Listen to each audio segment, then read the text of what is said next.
Hey, what's up guys? Today we have a brand new tutorial video, and today I will be teaching you guys how to feed chickens. So first, step one, open the gates.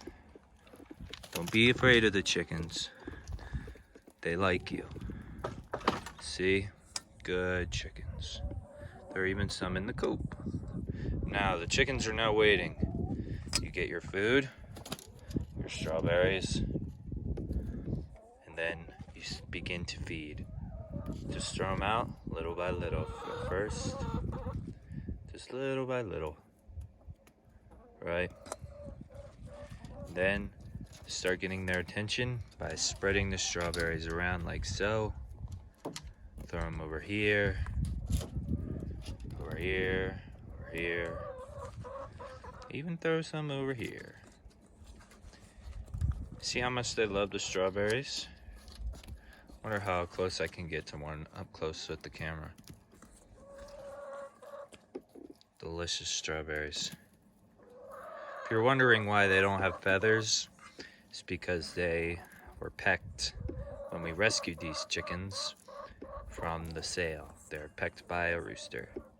But they'll grow back. They're okay, and they're happy. Wonder how close I can get. Pretty close. Let's try one more. Oh, they love blueberries.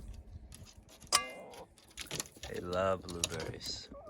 All right, and that is it. That is how you feed chickens. And so all you have to do is leave the gate by opening the door like so. Ow! Oh my God, I just cut myself. Open the door like so. They won't run out because they like staying in their little coop for the meantime. Lock it up like so. There you go. That is how you feed the chickens.